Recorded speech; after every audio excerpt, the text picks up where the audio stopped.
係各位網友，嗱呢條片你講俄烏嘅問題嘅，咁就係而家就話就即將開嘅日內瓦呢一個和平會議，就係呢一個 Donald Trump 會講佢嘅和平計劃。咁就係嗰個和平計劃咧，就係咁樣嘅，就係第一就雙方就地停火嚇。即係就地停火呢樣嘢係我講咗2年嘅，呢個就地結果就係就地停火。第二就係俄羅斯得到佢佔領地方嘅主權嚇。第三呢一個烏克蘭係唔會加入北約。第四烏克蘭到咗2030年，烏克蘭加入歐盟。第五，歐洲派軍隊守喺俄羅斯同烏克蘭中間，美國唔會參與。第六，呢一個就係美國繼續會呢一個供應武器武裝呢個烏克蘭。係第七咧，就係美國同埋歐洲分幾年。就係將呢一個凍結咗嘅俄羅斯資產分批俾翻俄羅斯，解除對俄羅斯嘅制裁嚇。咁就係第八，就係俄羅斯嘅石油收入嚟緊係會抽一部分錢嚟幫烏克蘭重建。嗱，呢個就係成個計劃。咁就係俄羅斯會唔會贊成呢？咁樣，咁我首先講俾大家聽，我近來睇咗好多片，見到咧俄羅斯嘅情況咧就好慘。原來啲俄羅斯人咧就慘到點樣咧？真係一放咗工啫，佢哋就立即咧攞晒屋企所有嘅嘢出街度擺檔攤。嗱，如果嗰啲人攞晒自己啲日常用品唔要嘅出嚟擺檔攤，你就知道呢個地方係窮得幾犀利。係日本仔時期咧，香港就出現咁樣嘅 situation， 一打仗就出現咁嘅 situation。佢話連嗰啲着過嘅鞋啊都有人要，即係最冇人要嘅就係着過嘅鞋嘅，用乜染到香港腳咧？佢哋咧都要嘅，着咗個鞋都要。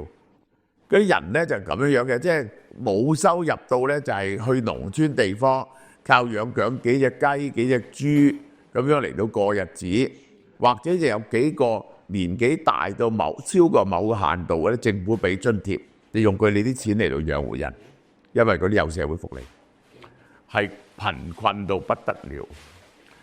仲有就係呢一個通脹就好犀利啦嚇，而每晚都擔驚受怕。而家烏克蘭嘅無人機係日日都侵擾到呢個莫斯科同埋啲好深入嘅城市。嗰個莫斯科，我睇見訪問莫斯科嗰啲居民啊，佢話：我晚晚都俾警報嚇醒，就唔知幾時先有無人機侵襲。我估唔到我住喺呢個莫斯科啊，竟然我嘅安全咧真係冇保障。呢個普京啊，而家咧最近咧就係烏克蘭咧就喺呢一個奧斯克嗰度咧就反攻啊。應該咧朝鮮嘅軍隊咧嗰12000人咧就全軍覆沒咗啦。咁普京都話局勢非常艱難，主要係乜嘢嘢咧？主要咧就係佢等存嗰啲武器啊，差唔多用晒，至多打多半年到，佢嘅坦克車就冇辦法足夠消耗。嗰啲彈藥，最近嗰啲彈藥已經唔敢用，伊斯坎德導彈咧已經唔敢用。其中一部分原因就因為佢啲石油要賣咧係難咗嘅，亦都天然氣去唔到東歐國家咧，亦都少咗收入嘅，少咗收入。俄羅斯嘅局勢，我哋好客觀嚟睇，確實係非常之困難。烏克蘭又點咧？烏克蘭嘅局勢當然困難啦。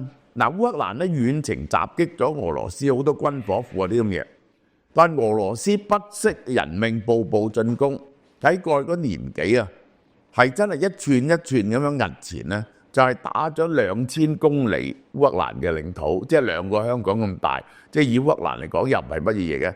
但係如果再截斷到啲供應鏈咧，對烏軍咧都係有問題嘅。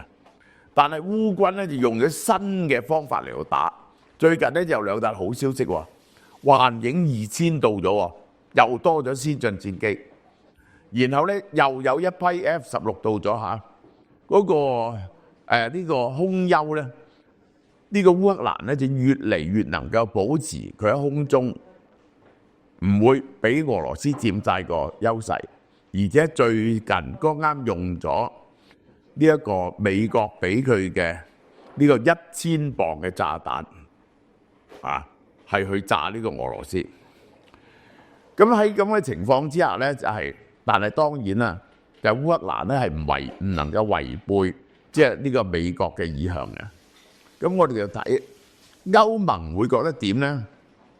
嗱，呢一個咁樣嘅 proposal 咧，歐盟叫佢駐咁多軍隊喺前線咧，就即係佢哋負起咗有2大問題。第一，呢個係非常多嘅經費，你要駐到足夠多嘅軍隊，起碼都10零20萬喺前線，我嚟抵抗俄羅斯可能嘅侵略咧。咁呢個咧就要好多錢。第二咧就係咧，一打嗰陣時咧就係死歐盟嘅士兵喎。呢個歐盟有冇呢個團結意志做呢樣嘢咧？呢個係問題，呢個係問題。烏克蘭咧係冇得唔應承噶啦。如果歐盟同意咧，就烏克蘭咧冇得唔應承。咁俄羅斯會唔會要多啲嘢咧？俄羅斯咧就係會唔會接受呢一個美國繼續軍援烏克蘭同埋歐盟士兵喺前線咧？暫時仲係唔會嘅，仲會扭計嘅。而家咧就係 Donald Trump 就話限佢4月20號答覆。如果4月20號仲唔答覆咧，大致上嗰個恐嚇咧，佢就會大量去軍援呢個烏克蘭。調翻轉頭，至於攞唔攞烏克蘭嘅呢一個稀土咧，又第二件事啊。佢話烏克蘭嘅稀土值3000億，就俾咗美國愛嚟對數，美國咧就大量咧就增持烏克蘭。咁另外一個我要講嘅嘢咧就係，我都覺得非常之奇怪。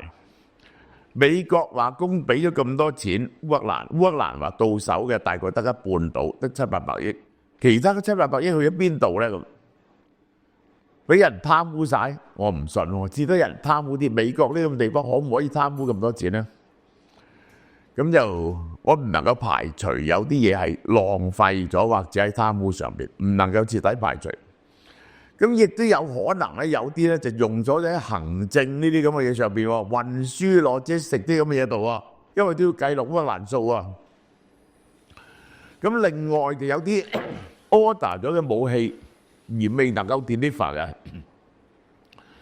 即係台灣同美國訂咗幾百億武器也交得好少，好多尤其先進武器咧，我都唔明就交唔到嘅。拖好耐都交唔到，或者交得好少，呢個其中一樣嘢。仲有啲咧係一啲人道援助計劃咧，可能係攤開幾年去俾嘅。我諗就係呢個幾個咁嘅解釋啦。但係我認為呢個我個人嘅意見認為，俄烏戰爭幾個月來係會解決㗎啦。烏克蘭係蝕咗底㗎啦。我哋雖然覺得憤怒啊，但係亦真係冇辦法，呢個就係 That is life， 好嘛？呢段講到呢度。2月14號咧係情人節喎，唔想太過花費，又想食好啲咧，呢款暖情人套餐咧啱晒你哋噶啦。第一，有 BG18 魚子醬，絲滑柔軟細膩，口感 creamy， 全天然產品，原價係1080蚊。第二，一盒日本冰富源雙生生蠔200 gram， 價值99蚊。三，日本岩手縣澳綠牛 A5 西冷扒，嗰啲油花均勻200 gram，原價318蚊，再配埋一支法國波爾多紅酒嘅靚酒區比頓山紅酒莊嘅2018混合葡萄紅酒 Full Body 口感原價728蚊。呢4樣嘢嘅原價咧係2225蚊，而家情人節超特價990蚊就買晒俾你哋。哇！你可以同你嘅情人咧製造一餐特豪嘅情人節餐，同你最愛嘅人一齊度過，永世難忘。網上及門市優惠期喺2月7號至14號同步上架，祝大家情人節快樂！